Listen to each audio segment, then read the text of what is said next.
ওকে।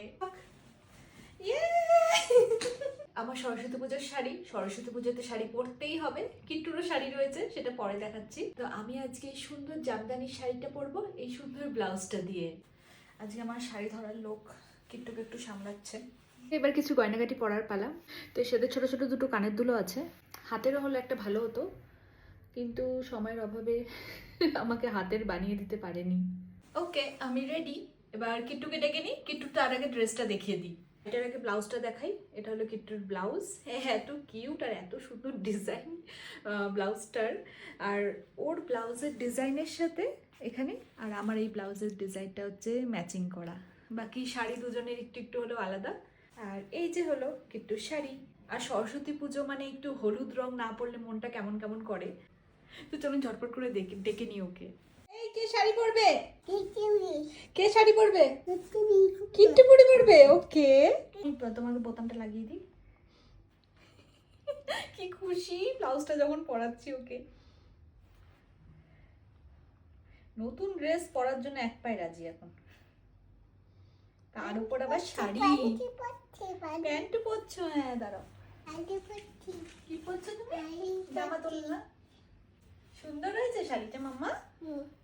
তুমি কি আমার মতো ছেড়ে আঁচল নেবে? আমার দিকে ঘোরো একটু দেখি। পছন্দ হয়েছে? ঠিক আছে, সাইজটা ঠিক আছে।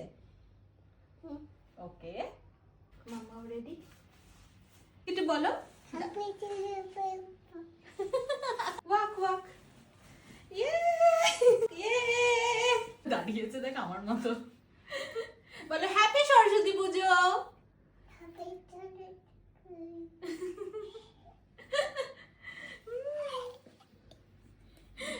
আমার সরস্বতী মা।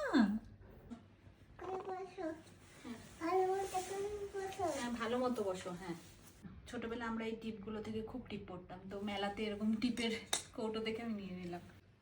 মাঝখানে হলো ইয়েলোটা। আগে মামা পড়বে। ওকে, মামা আমার টিপটা মানে বেঁকা হলো না। Red red. হ্যাঁ, এটা টিপে হয়েছে। করো মুখটা। কিট্টুকে কেমন লাগছে? সুন্দর লাগছে ওকে। আচ্ছা সবাইকে বলো তো বাই। বাই।